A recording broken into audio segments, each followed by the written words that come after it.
just how much God has changed us, right? And just a lot of my pride and when I was just growing up really hindered my dad from seeing that. And it really hurts me that I wasted so much time just just living a life like that, where my dad probably like thinks, oh, Christians are still the same, they just believe in something, and stuff like that. And so just just some I don't want to leave it off there.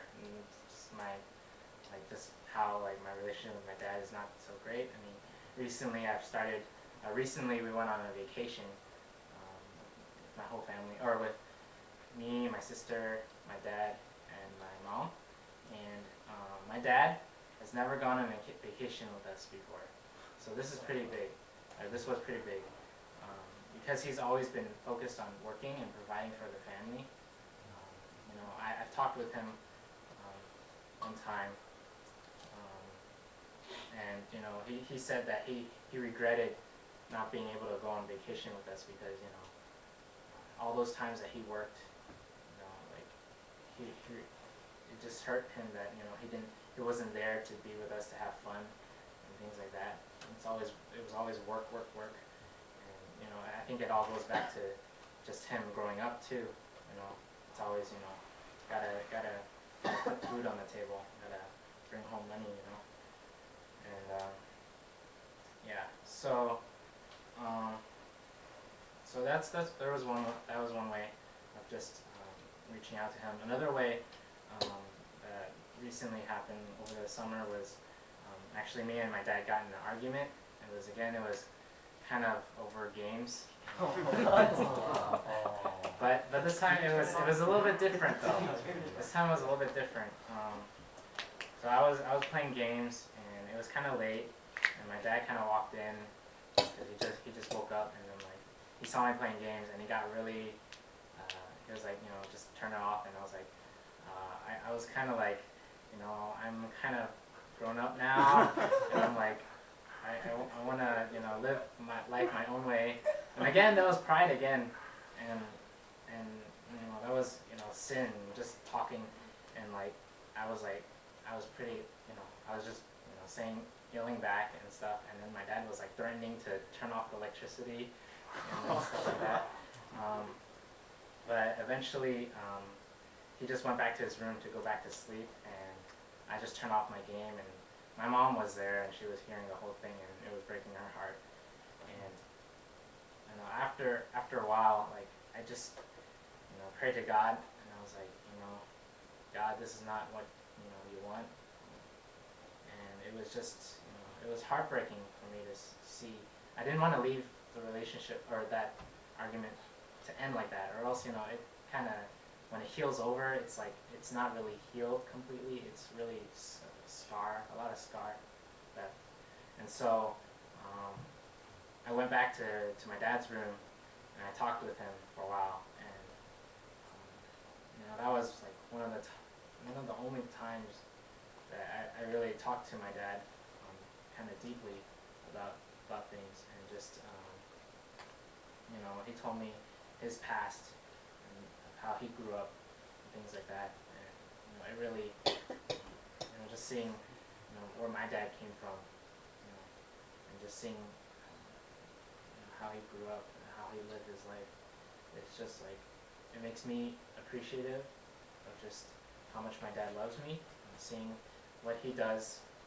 It's, ultimately it's because he loves me. It's because he cares for me. He cares for my health and things like that. And so so some good points that just trying to live a life that's reflective of God. Live out loud is what our theme is, right? Who knows what it is actually? What the acronym LOUD stands for?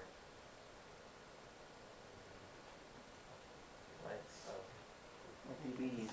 unashamed dedication, right? And so, how are some ways that we can do this in real life, right? And what can we do so that our family can see this? And so some points to remember. I kind of went backwards here. But some points to remember is that our time with our family is limited. Time with our parents is limited. They won't always be around, and take whatever time you have, and be very intentional about it. Another point is what is, if you guys do have like a source, or if you guys do have miscommunication with your parents, like you may not see eye to eye on some things. What are some common grounds that you guys may have? What are some things that you can understand each other on? Another good point is for when they do something for you, just really looking past their intentions. Or if, for me, like my dad's intention was for me to be healthy, and to me it seemed like he was imposing his way of life onto me. And so, like, to me, his intention seemed bad, but to him it seemed good. And so sometimes you just gotta take it for what it's worth, seeing what is true. It was true that I needed exercise, I needed to be healthy, especially now since I'm in college, not really doing much except studying. So it's a lot of give and take, and ultimately it's who are we honoring, right? Are we honoring our parents? Are we honoring ultimately God by the way that we're living? And just leading by example. There's a verse in Matthew 5:16. Jesus says, like, in the same way, let your light shine before others, so that they may see your good works and give glory to your Father who is in heaven. And so, kind of like, if you call yourself a Christian, just show the impact that God has made in your life to others.